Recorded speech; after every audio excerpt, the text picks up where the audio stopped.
and to come home to self and to God.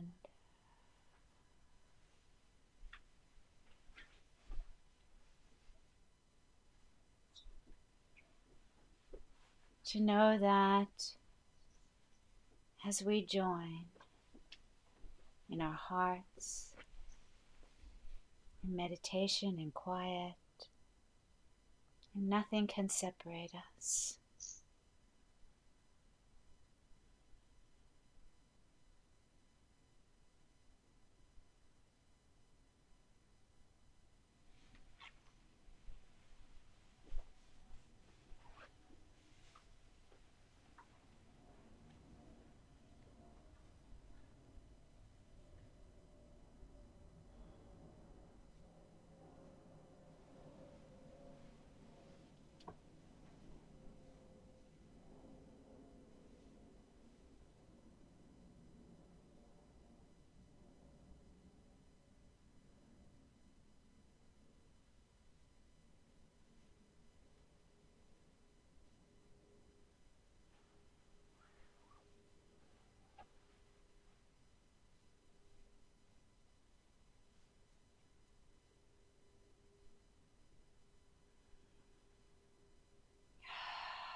I offer this holy instant to you, Holy Spirit.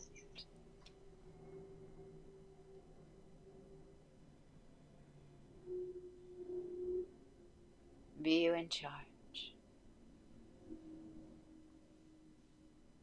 I would follow you, certain that your direction gives me peace.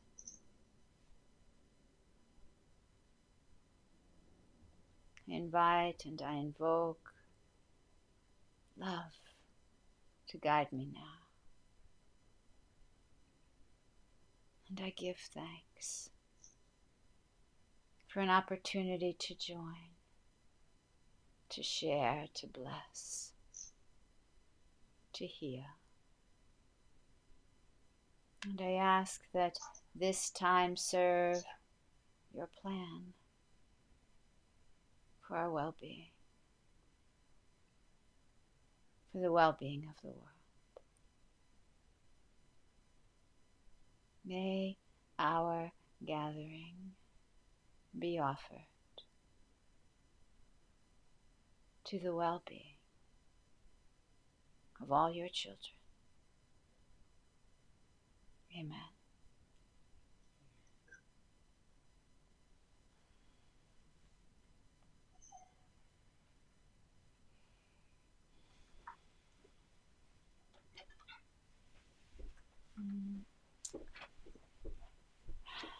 So, thank you. Thank you. Okay. We're turning on lights. Can you do something here too? Oh, hi Penny. I see you there.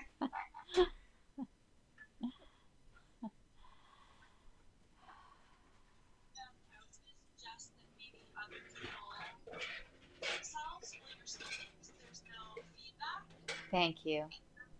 Yeah, it's a wonderful idea. So if you look on the very, I think it's the left side of your screen, the Zoom screen, you will find a little mute button. And I would be grateful if you would do that, mute yourself until you are willing to talk. John, I've got something in the screen here again. Maybe I need the mouse or something. I just need to, oh, I see. Okay, really good. There's a way you can mute everybody also. Yeah.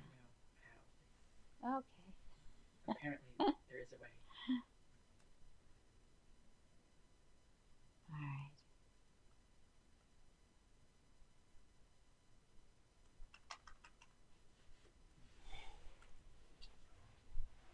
Thank you. Sorry. It's okay. It doesn't want to go away. What if you hit okay and you agree with it? How about if we... live with it. Oh, okay. All right. So I'm not able to see you well, and I'm sorry for that. But I know you're there, and I'm just, it's okay. Don't worry. No worries. But I am listening to you.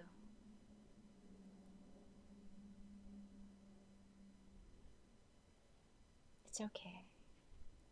Don't worry. Okay. It's okay.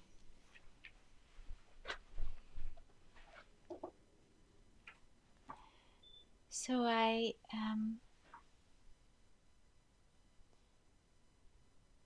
in the meditation, I heard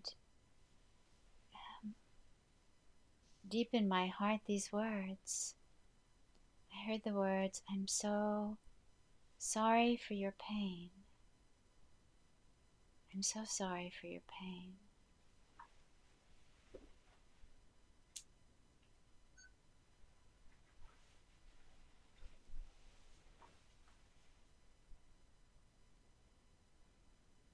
I'd like to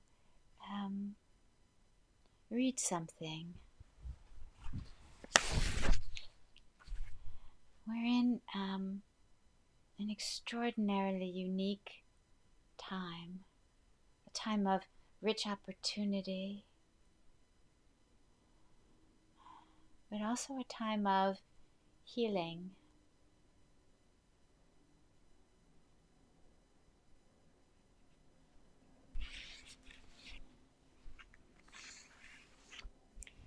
been thinking about it a lot. I'm assuming that many of you have been thinking about what's going on and how to frame it in your mind, how to hold it in your heart or not hold it in your heart. And this came to me. Bear down. These contractions are birthing a new world. It is labor. But you have always longed to be this mother. You have waited endless, starless nights pregnant with divine light. The Christ in your heart womb spins like a new earth, pushing its head against your softness. I know it hurts. I know it hurts. What did you expect? Waters have to break, the heart must dilate. Ask Mary what it felt like to carry in a new age. She will give you strength to bear the weight of our salvation.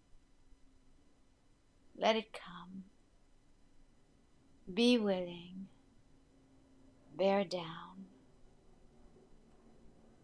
Don't worry. Jesus is your midwife.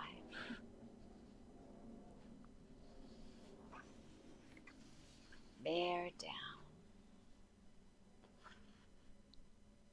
So I can't see any of you. I'm sort of talking to a blank screen. I think they can't see you. I don't know if you can see me or not, but I'm happy to keep talking as best I can.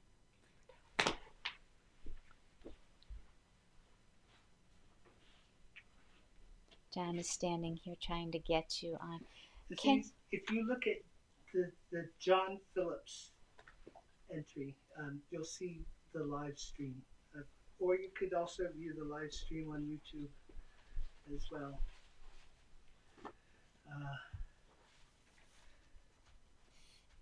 It's all right. Let me just, in the throes of the labor of that birth, I believe that what we're seeing, what we're asked to do, is to see through what seems to be the contractions of these days and give birth to what is inside you.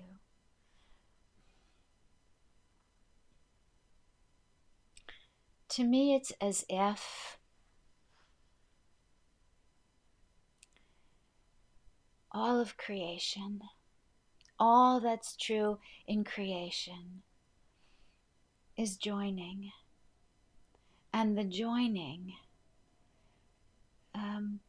is in saying, I cannot tolerate lovelessness anymore.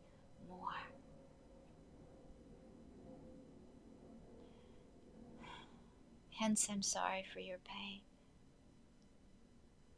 Hence the words, please forgive me. Hence the words, I love you.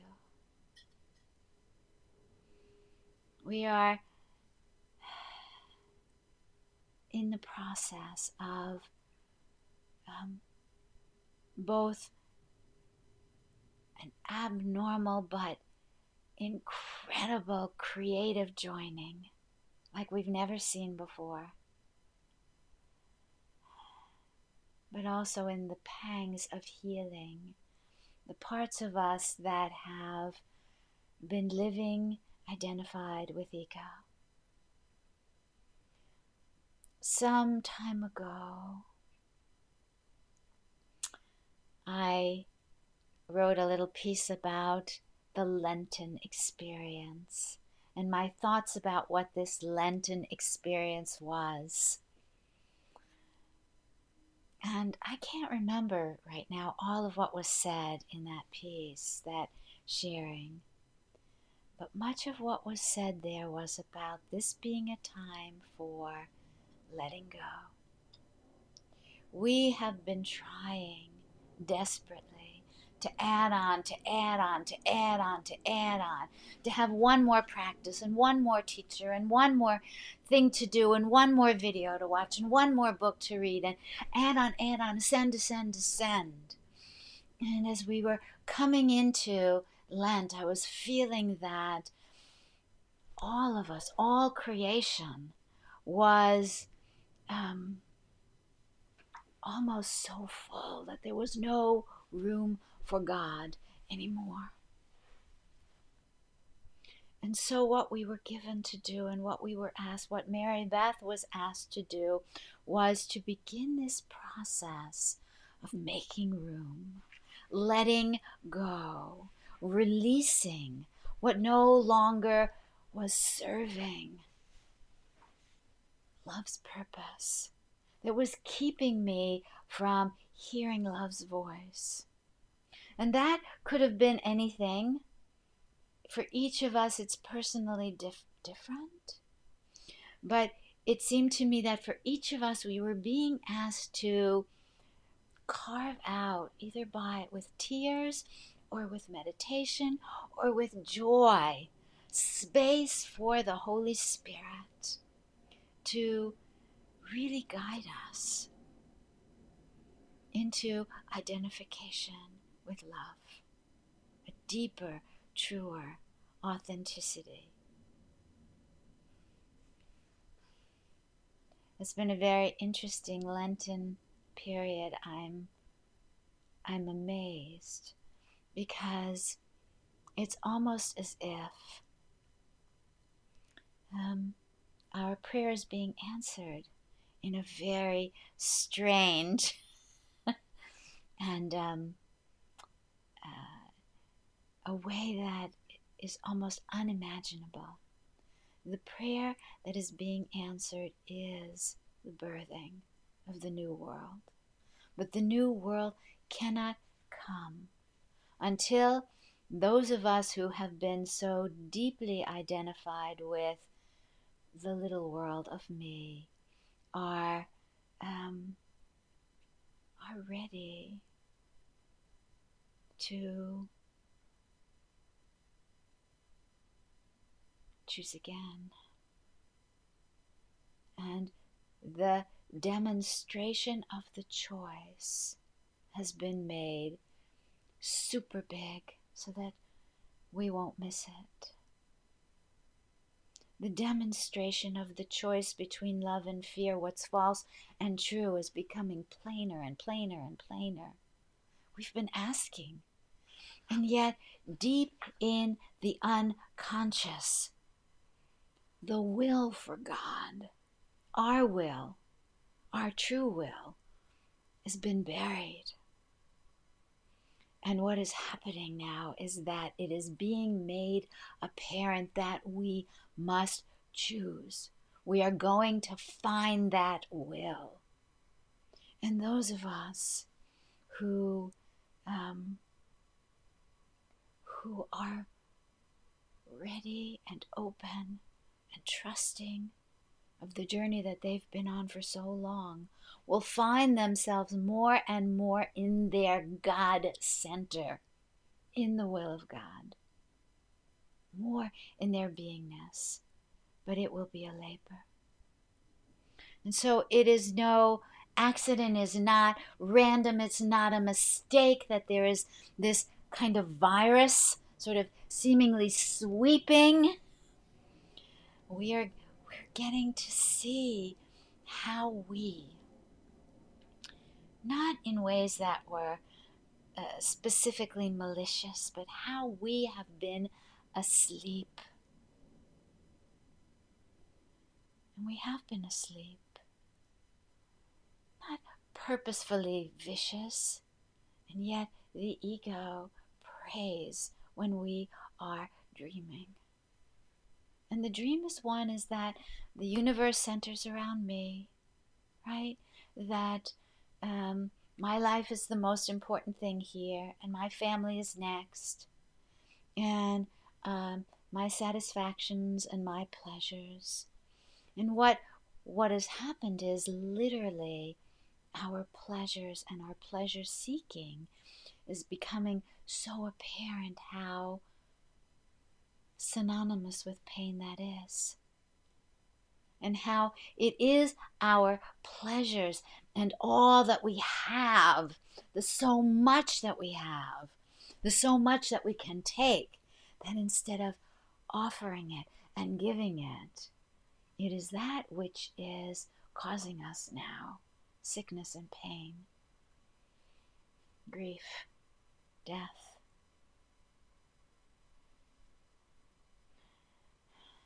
Forgiveness is not a stranger to us. In fact, we are literally experts at forgiveness. All of our spiritual practices brought us to this moment, and we are ready.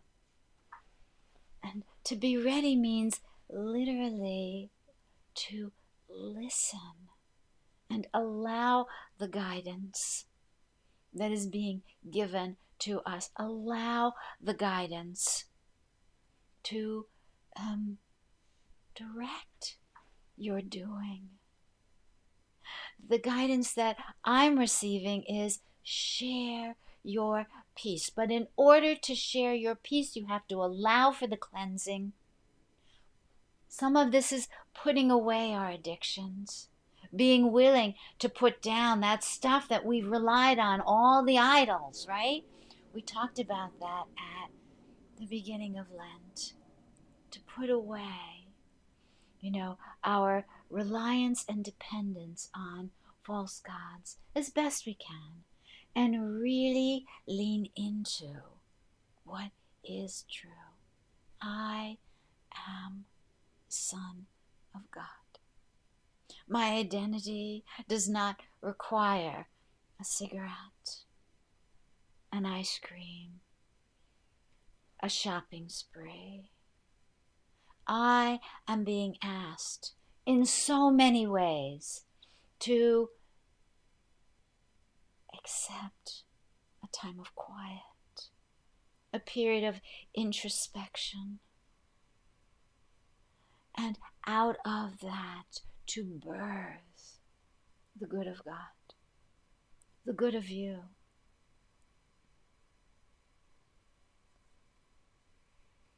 I wanted to read something that somebody sent me, and later I saw it on the internet. So beautiful. It says, this was one woman's vision. Her name is Kitty O'Mara. And she wrote, and the people stayed home, and they read books, and they listened, and they rested, and they exercised, and they made art, and they played games, and they learned new ways of being and were still, and they listened more deeply. Some meditated, some prayed, some danced, some met their shadows.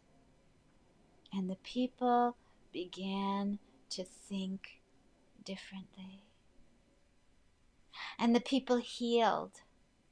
And in the absence of people living in ignorant, dangerous, mindless, and heartless ways, the earth began to heal. And when the danger passed and people joined together again, they grieved their losses and made new choices. They dreamed new images and created new ways to live, and they healed the earth fully as they had been healed. We must establish peace. We must establish quiet. We are being asked not to run. We are being asked to embrace whatever is unfolding on your spiritual path as your way home, as your labor of love. And maybe you thought that Jesus had promised you a heaven that was going to come in just like, I don't know, little tulips blooming, or Maybe like suddenly you lost all the weight you've been trying to lose for so long, and you didn't ever have a cold again, and you had all the food in the refrigerator that you needed, and you didn't have to work anymore, and you never had money problems again. And maybe that's what you think heaven is.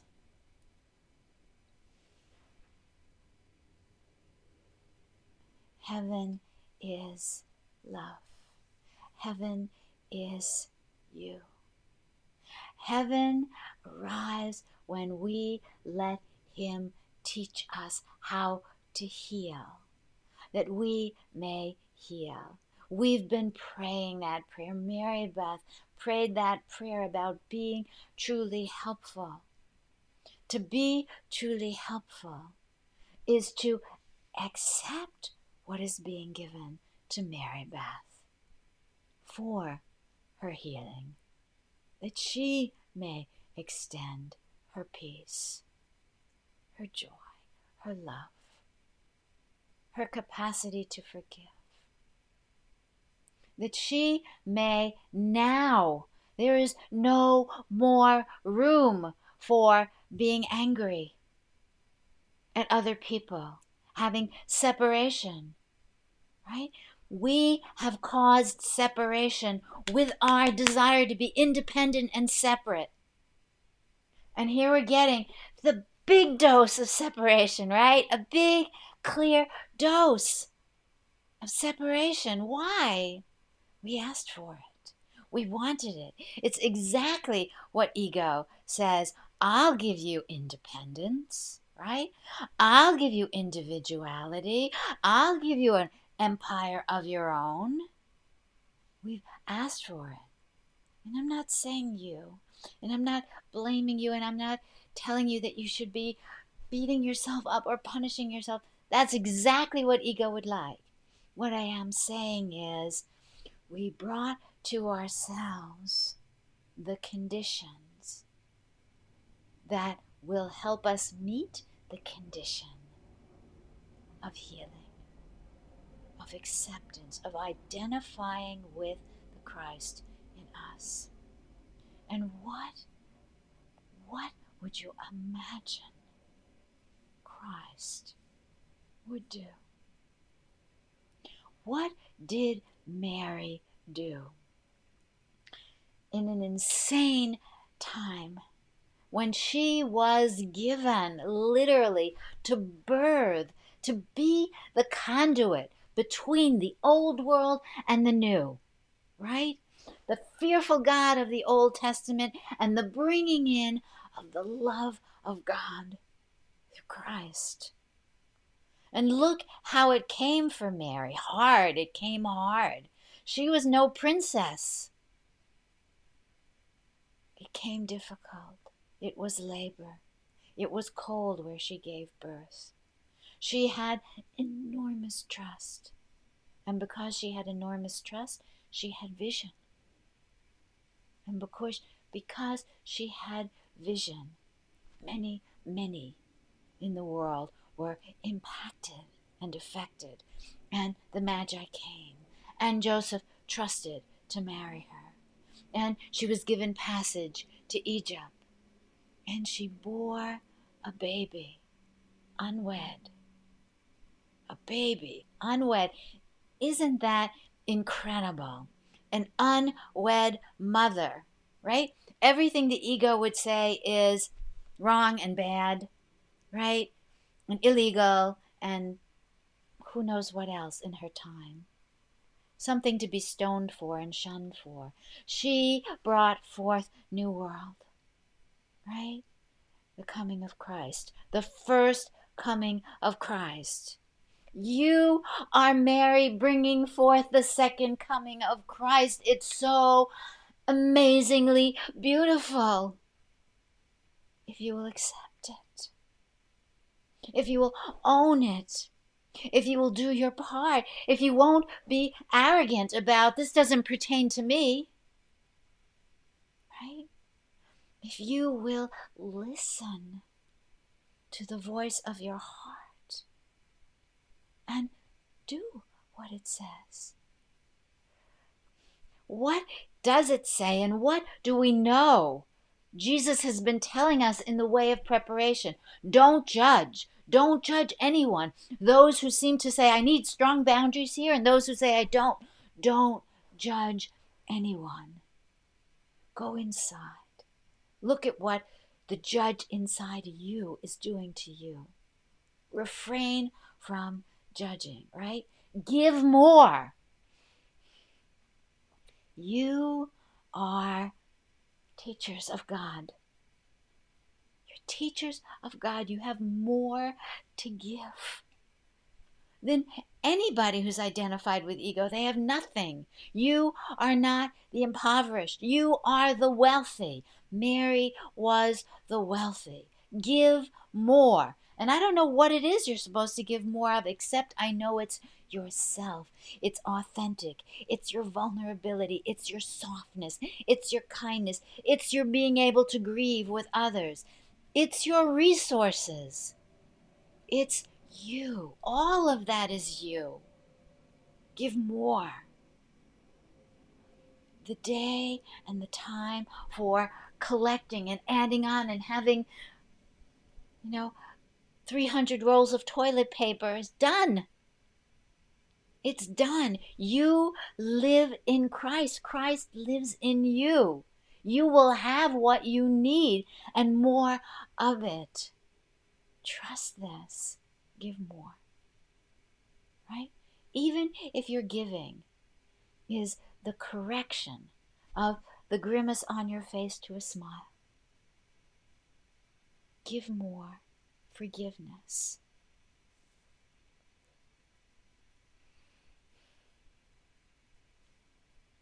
Take less. And I hear that, I hear take less. I don't mean sacrifice. I mean take less from the world and more from inside. Take less from the world and its prescriptions and its laws and its competitiveness and its drive and its striving and its success.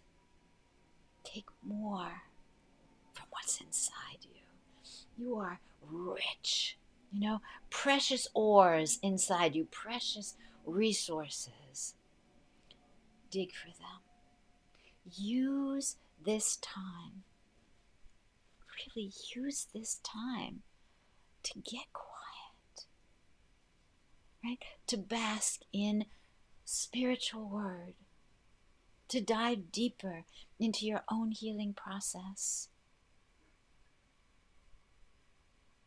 Use it to celebrate the home you have, right? Put on your music, dance, get to know yourself. Get to be friends with who you are so that you can sit down on your couch and not run somewhere. And then find creative ways to provide support and structure for those who do not have it. You are a teacher, and your tribe, your flock is all around you. And they are watching you. They are looking. You may not even know it. You may not know who you are teaching. Every moment you are teaching either love or fear. Begin to find creative ways to give support and structure and time to those who will sorely need it, who are afraid. As you do that, you'll find your fear goes away. You will find that you are joined. And that means maybe learning how to use a new software on the computer. Maybe it means finding new ways of communicating in groups. I know that I have a plan for this weekend to do a Zoom chat, a chat room with my whole family, right? And maybe we're going to play Monopoly or Pictionary or something. Everybody's going to be there. right? I don't have to clean up the mess. You don't have to provide the food. All I have to do is show up. We're going to share. We're going to talk. It's going to be a blast. I'm so excited. I'm excited. I feel like I'm going to a party. I can't wait to hear what they have to say. And I can't wait to share my sense of what's coming and what's happening. My happiness about it. I've waited so long for this. So, finding creative ways, playing games, being connected.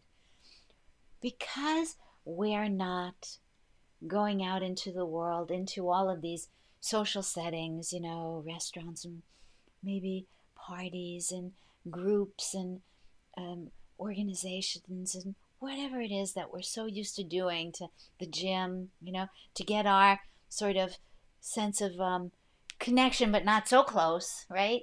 Just connection a little bit. So I have to affirm my ego identity, that I'm okay and people like me and I like people, right?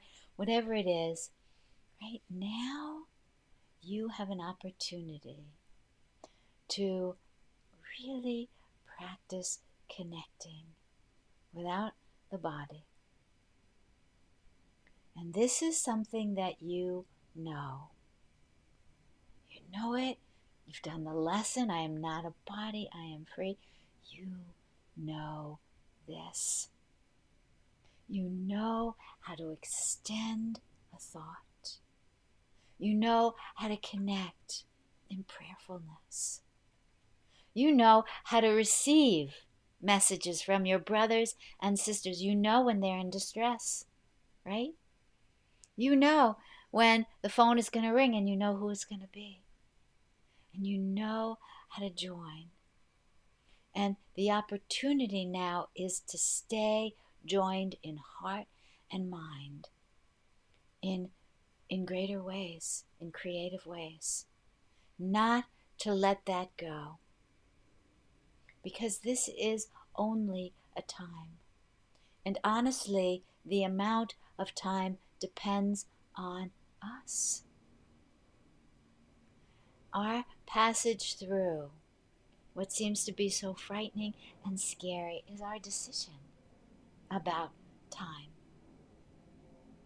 And every time we choose love over fear, joining over separation, identity with my Christ self, my love, my created self, right? Over, my body, my ego, thoughts about me and everything else. I'm speeding this in. I'm adding to the celestial speed up. And this, this is what I've been waiting. This is what I've been trained for. This is what I have a spiritual path for. This is what I've been longing for with my whole heart.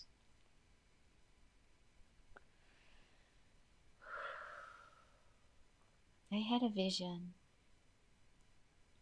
many years ago. I think I've talked about it. I want to tell you that vision again. I saw myself in a dream above these United States. And I saw that it was like, looking at the United States, the map from above. And all of a sudden I saw a light sparkle from Boston. And from that light, a kind of shaft of light started heading south. And all of a sudden, New York City lit up.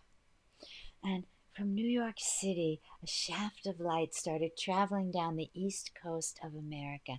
And cities all the way down, the eastern side of the country started lighting up with these shafts and these beams of light. And then once it hit Florida, it started moving west. These beams of light connecting and cities lighting up and twinkling.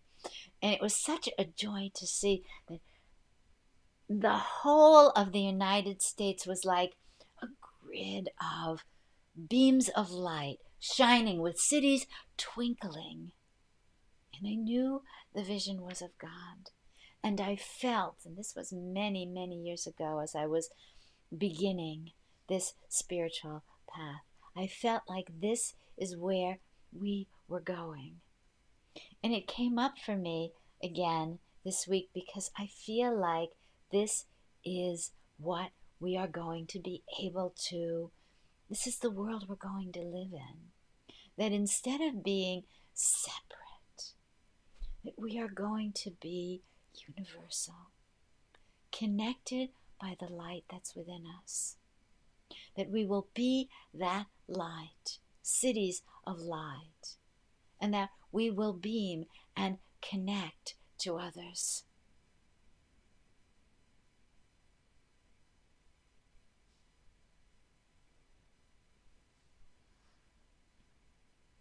I feel that we're connecting that way right now. You can imagine this beam of light connected to me and I, to everyone, and to you out there, and to each other. We seem to be so far away. You're not, you're in me. You're in my mind. You're part of my light. And I'm in you. Not in a body.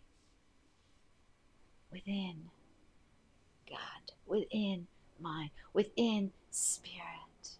One. Beaming. All right. I can't see faces very well, but I can sort of see a little bit. So I'm asking if you want to speak. Let's try that. Let's see what happens. We're learning.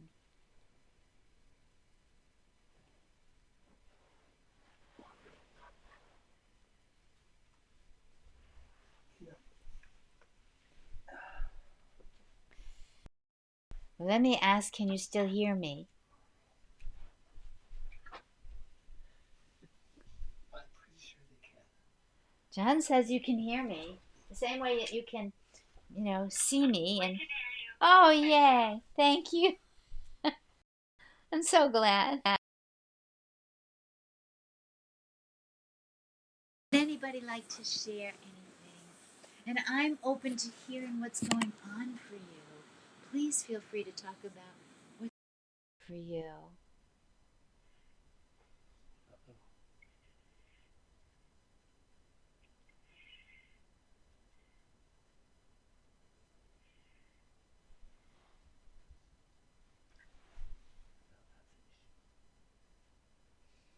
Something's happening with our technology, so hang in there. We're coming. I'm so sorry. This is, we're perfecting this. We're getting there with this.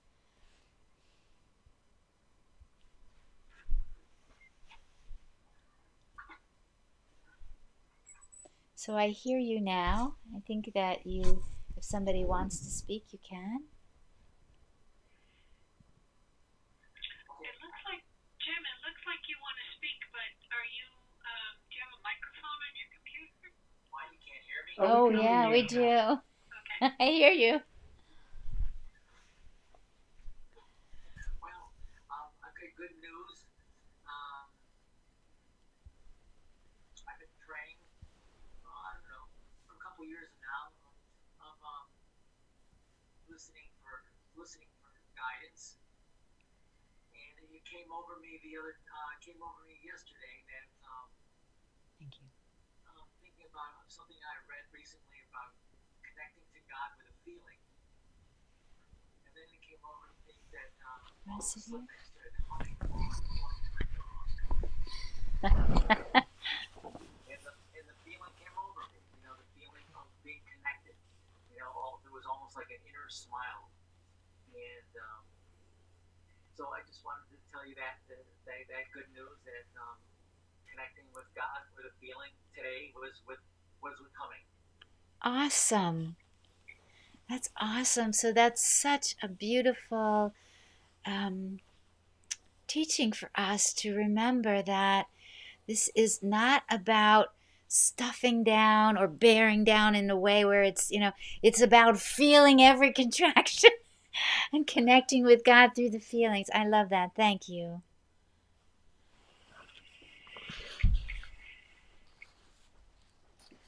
Somebody else want to share? I leave you now. That's fine. Oh, hang on. All right, we battery. There's another one right there in the bag for the same thing.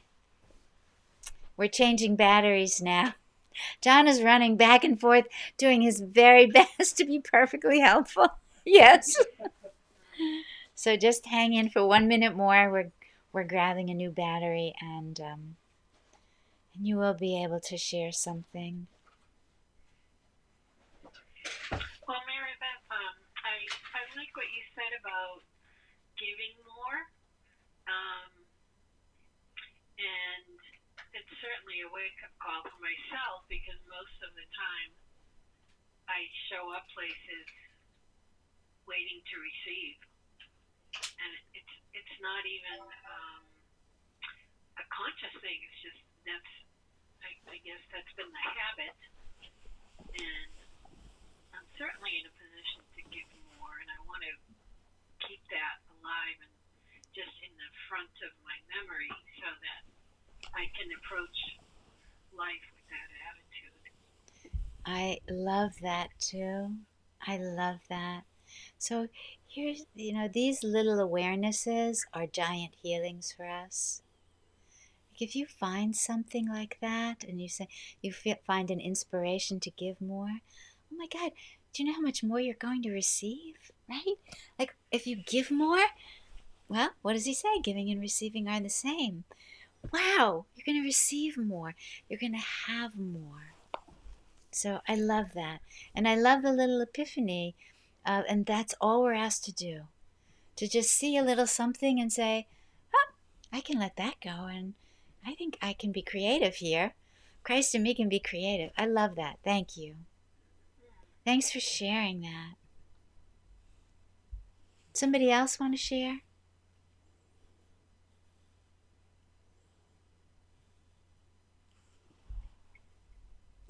One thing that came up for me. Go ahead, Kathy. Yeah.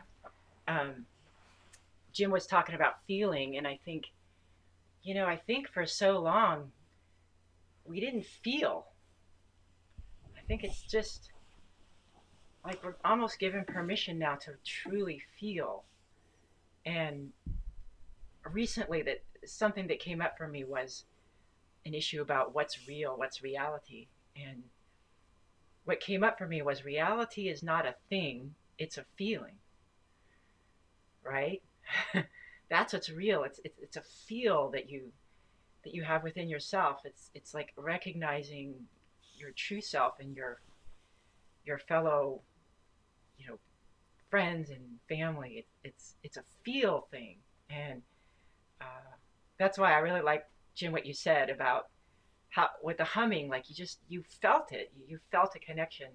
It wasn't a thing. It was an experience, and that's something so that I think is such an opportunity now because people are allowing themselves to feel. And then the other thing about gratitude, a lesson I had yesterday was I've had so many events canceled to various shows and musicals and performances. And one of my tickets, I received information from the organization saying you can have your ticket refunded, or our musicians have worked so hard, and it would be so helpful in this time if you allowed your ticket to be a donation. And so I received this message several times now over the past week from various organizations until yesterday. I thought, oh gosh, that's it. I'm going to get my money back because, I can't be giving all these tickets away, and it's collecting. And in that moment, I had a feeling inside of me that just kind of stopped me. And I immediately caught it, and I thought, wow, like this is an opportunity to look at this a different way and to say, look what's happened. And that would be really compassionate. These musicians, they work so hard, and it's such a gift they give all year round to practice, and all these people now not going to the shows. I mean, can you imagine how supportive that would be if every single person who had a ticket said, no, I want to give my money as a donation to support the arts so that it's going to maintain itself in this time of need. Like, it's just one ticket, and I immediately realized in my mind how I could look at that differently. And I thought, wow, that was just one instance that I could make a contribution. And it just made me feel so good. I mean, not because I was doing some great act, but inside of myself, that quick catch and that change of how I saw, instead of me waiting in line, what am I going to get? I want to get the cleaner. I want to get the toilet paper. Am I going to get reimbursed? Am I going to survive this thing and think about myself, so that I in survival mode, suddenly I switched my mode in that instant and thought, I'm totally fine. And how can I be helpful? And it just was so subtle, but immediate. And when I made that change, I was like, oh my God, that's the right decision. And I just, it was so freeing. And it gave me such joy. And I think it's little things like this that's going to collectively start to happen. And if we're vigilant for them and we let ourselves flow with that kind of a thinking, it can be really, it's going to be life changing for us if we allow that to happen. You matter. You matter. Everything that you do matters. Everything. You matter. Your choices matter. Your decisions matter. Really, we are carrying each other through this, either quickly or it'll be drawn out and a long birthing. It doesn't have to be. Somebody else want to share? Tell us how you're doing out there and what you're doing out there, and whether or not you're going out into the world and you're feeling comfortable doing that or not feeling comfortable. What are you doing? Well, I wanted to share something else. This is Dari. Hi. How are you? Good. I don't see you in there, but I know you're there somewhere. Yeah, it's okay. I'm inside your computer. Okay. You're inside my mind, and I'm channeling you. Go ahead. I love what Katya said in Jim also. I kind of echo that. But I just wanted to share a conversation that I had with my son early today. And it's interesting that in this time, what they call the social isolation, we're becoming one. And it's almost like the personification of being one, being together in this. And may not be the oneness that we had in mind when we read the Course in Miracles. But it's like, in a way, we're connecting differently. Yes. But we're still, I don't know, I feel getting closer to certain people that I, had a distance with. So, again, they're like when you get married, for better or for worse, Mm-hmm. this is bringing about some positive changes. Again, just like you said, just like birthing is difficult for many people. I have students who are stuck in a home with all their siblings and parents fighting for a computer to do their work, and they kind of finding peace and quiet, which is very challenging. Mm-hmm. And I find myself going to the store much less. Of course, I don't go out unless I absolutely need to. But anyway, I just wanted to share that about the oneness and this thing, whatever it is, it's just bringing us together. Yeah. And also, another conversation in the conversation with my son, we were talking about how Mother Earth is getting cleaner too. I don't know if you saw it in the news that the channels in Venice are a lot clearer than they have been in years. Yes. And the air in China and everywhere. Because we're polluting less as we're outside less. Yes. Anyway, that's that. Thank you. Thanks for sharing. Yeah, as I said, I think we've really taken a Mother Earth, so to speak, for granted as another object of our pleasure and our gratification. And again, there's a relationship here that's going to be formed in a way that we haven't had it before for a long time. Yeah. Somebody else?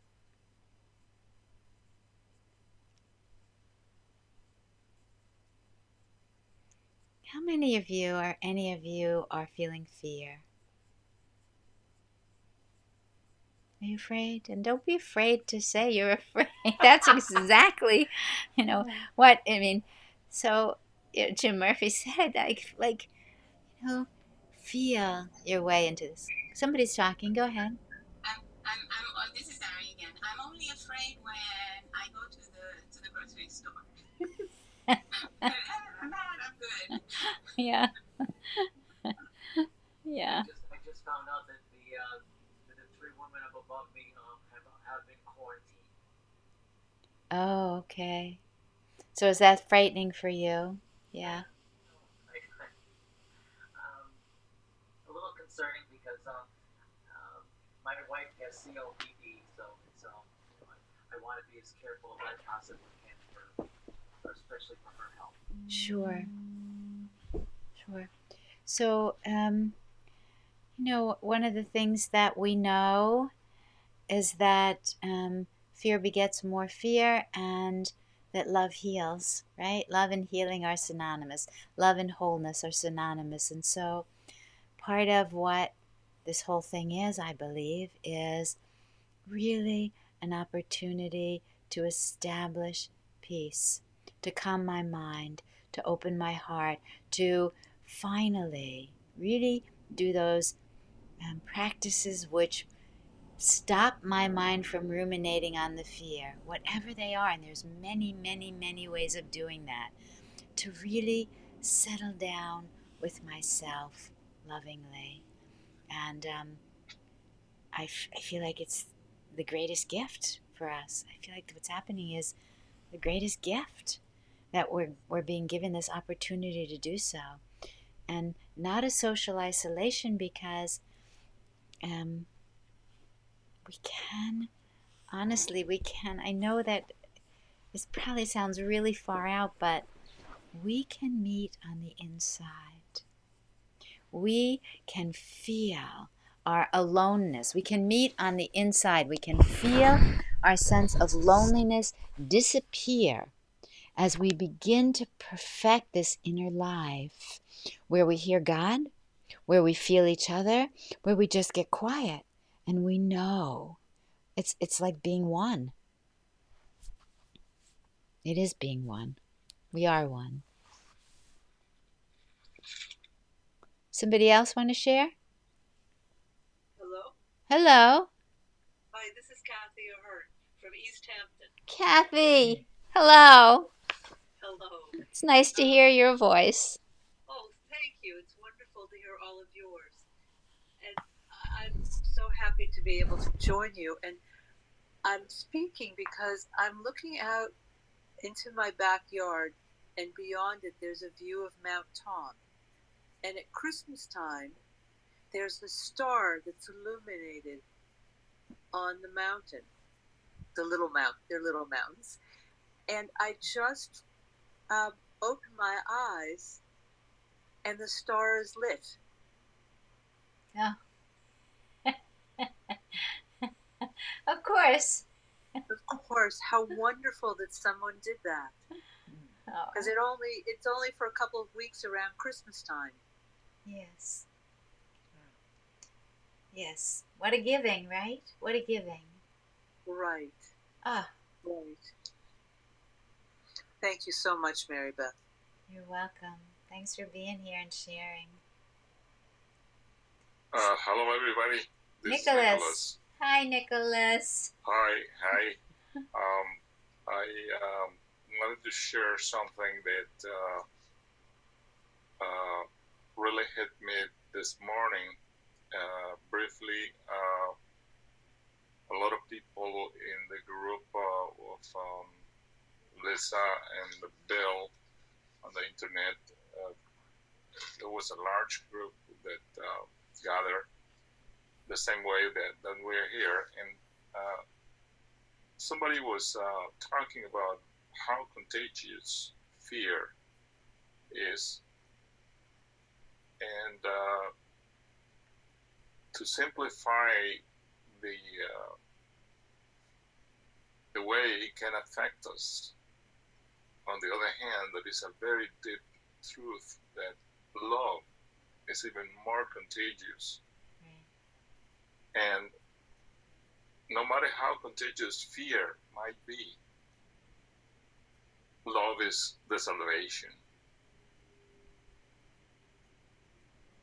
Very simple, very profound. Yes. On the other hand, of course, we have a wonderful doctor in the group, and I wanted to think about proportions and the concept of this microscopical entity. This tiny virus has the capacity to freeze the whole world,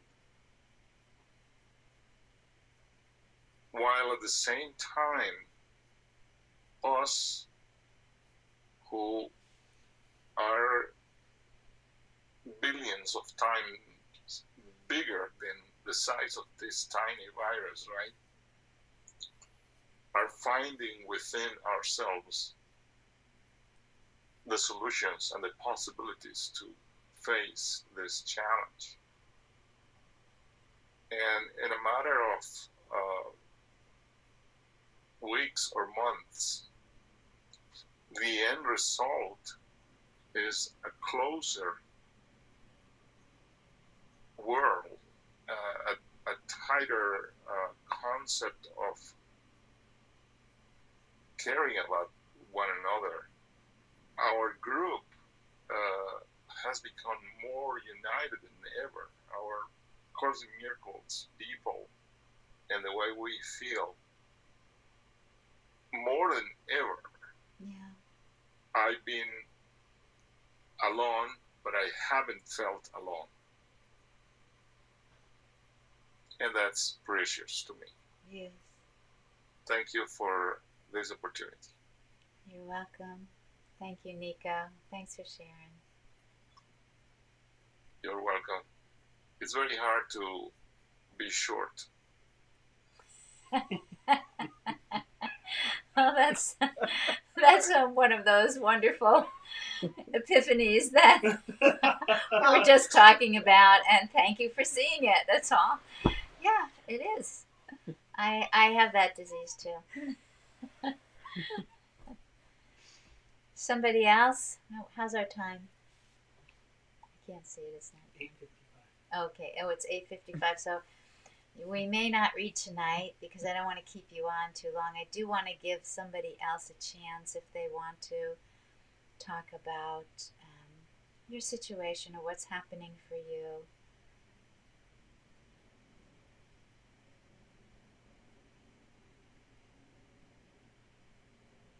How do you say? MaryBeth, Yeah, go ahead. this is Marianne. Hi, Marianne. Yes. Hi. Hi. Recently, I had found that my meditations there's a lot of noise going on, a lot of static. And then today, what I did was I spoke out loud to myself. And I had discovered that in the past, that if I felt really confused and overwhelmed and staticky, I would start out by saying out loud, what do I know is true? And then I would start telling myself what I know is true because Jesus said it was true, and I believe Jesus, and I could pull myself out of my malaise. So today, I spoke aloud to myself, and I would feel like a little judgment of someone come into my mind, and I would stop it and say, I will not judge my brother today. I will not judge myself. We are one with God. And I continued along that track of monitoring any thought and speaking truth about what was really true. And I sank and I sank and I sank deeper and deeper And for the first time, I felt this powerful connection with everyone in the world. It viscerally felt like we were one. Wow. And it was quite lovely. and I have vowed that I'm going to continue that whenever I feel that feeling of separation from someone, or feel that little tiny thought come in of judgment, or just difference. I'm just going to say, I will not judge my brother today. I will not judge myself. We are one with God. Oh, that's beautiful. Thank you. Wow.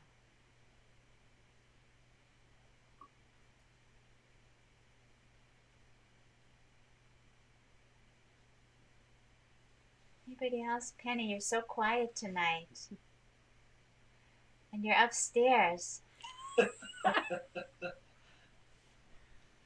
I don't hear you. I thought I was supposed to be alone. I would have been downstairs, but I thought that was this whole thing, that we were all going to be logged in. So I misunderstood. It's lovely to see you here. And it is lovely to see you anyway at all. And he's observing social distancing. So, let's talk about that for a minute, the social distancing thing, and what do you follow and how do you follow it and what's right for you. And I would say that for me, when I'm in love, I know exactly what to do. If I'm in love, I feel like I can hug someone. If I'm in the supermarket and I'm seeing the lady with the 300 rolls of toilet paper trying to get ahead of me, I got to stay a good social distance away from that person. I do. But, so there's many ways to look at this, and you will have to decide for yourself what's appropriate. I believe that it can be very loving to listen and observe what's being asked of us. I believe that could be the most loving choice for some of us, because we may well be bringing something to somebody else that we don't want to. On the other hand, depending upon your own, I would say, levels of fear or your inner life, you might very well be able to be in a group of people and give that group of people your peace, your love, your blessing. So each of us has to decide for ourselves. For me, I can tell you what I'm doing. My feeling about, first of all, my children have asked me to please be socially responsible. And because I love my children, and because it seems like one of those outrageous requests that your brother asks you. I'm like, really? What? You don't want me to do what? But I'm inclined to take care of them, to love them, and to obey, in a sense, where I can. It doesn't mean that I didn't give Katya a big hug, but I am inclined to obey and to, so at times I feel like I want to be sure that I'm being my most authentic self, whatever that is, in any situation. If I'm feeling vulnerable, I want to admit to myself that I feel vulnerable, and I don't want to pretend that I'm not. And so I want to go with what's most loving to myself and not judge it, no matter what anybody else thinks. And there are times when I don't feel vulnerable, but let me not judge somebody else's vulnerability. Anybody want to comment or share? I'll pipe in. I'm struck by enjoying how well people handle me, by and large, the people I run into. I'm sorry, could you speak up and say that again? I didn't hear you, David. You hear me now? Yeah. Okay. So I'm struck by and large how well people are dealing with it. They're laid back, helpful, patient. Now, I work from home all day long with a very big organization, and it's very frustrating. People do really well with it. I go for a walk every day. Like I go for like a 1 or 2 hour walk out of the house, and so I talk with people a little bit. I bump into them here and there, and people seem, calm, laid back, understanding, and I'm struck too by like how a lot of the stuff that our economy deals with, we don't really need very much. We don't need the NBA or the NHL. We don't need so many restaurants. All this stuff goes away. It's not a big deal. Of course, the people need their income. That's one thing. But in terms of our consumption, all the stuff we spend on isn't really very substantial in any see that. If it gets taken away, it isn't the end of the world. For the consumers, I should say. Yeah. So I find your perspective very interesting, and because it tells me that you are kind of at a level of maturity already that has let go of a lot of these things. They're not necessities, they're not addictions for you. I let go of the NBA when I was 15. Because what? I let go of the NBA when I was 15. Oh, okay. Yeah. But anyway, yeah. But the thing is, a lot of this stuff, it's, I remember like going to, I went to Foxwoods once, Mohegan Sun, Foxwoods, whatever it was. And I'd never only been there once to a concert here at Santana. But I was amazed at how much money goes through there in a night and what they're doing with it. What a total, a poor use of all that wealth. And anyway, so when things tighten up, it's a chance to reassess what's important, what isn't, what's real, and what isn't, and to grow accordingly. Yes. Yeah. All right. Well, we must be very close to 9 o'clock, if not past 9 o'clock. So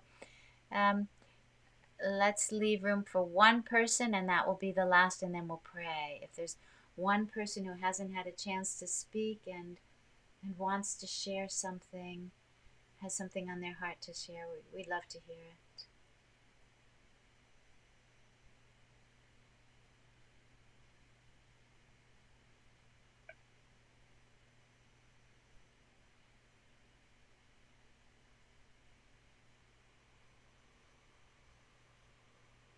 Okay. I have one quick observation, if it's possible. I know I already participated once, since the quiet is king. I was thinking of sharing with all of you this circle and this moment, this opportunity to place our brother Richard Dingham in this circle.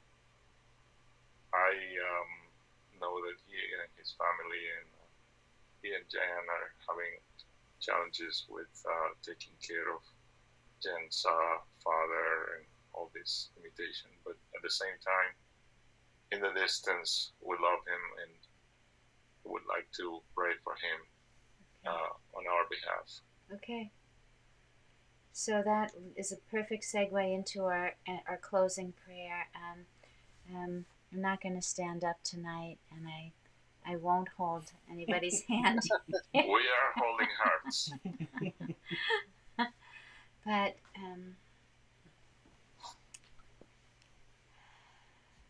I am asking that we reach into our hearts,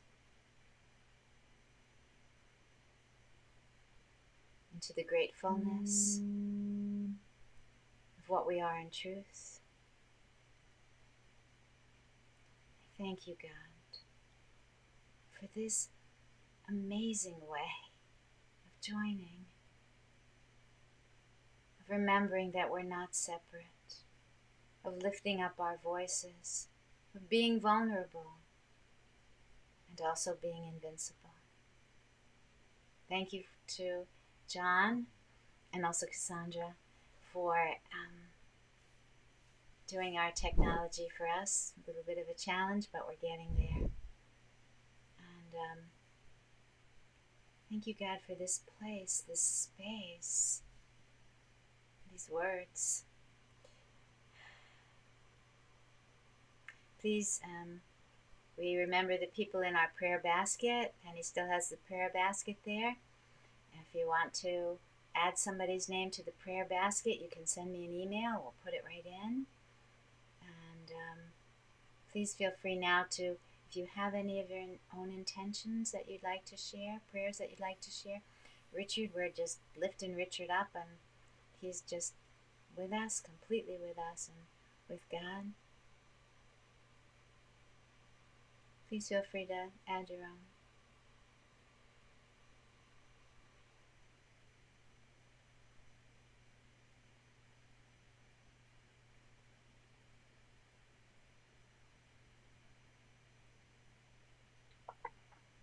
May all be happy. May all be healthy. May all enjoy the beauties of creation. May no one be miserable. Yes. Thank you, God, for the peace of this evening. Amen. Amen. Amen. Thank you all for trying this. I'm so excited that you did, and we'll probably try it again next week. We'll see. I'm taking it 1 week at a time here. If it's possible for us to be together, I feel better, and my kids feel better about it. I'll let you know. But otherwise, I love you very much, and I'm so grateful to share this space with you. Thank you. Hey, thank you, everybody. Bye. Good night, Thank you. everybody. Thank you. Thank you. Good night. Thank you. Good night. Good night. Oh, good night to you also. Good night, everyone. Thank you. Thanks, John. Oh.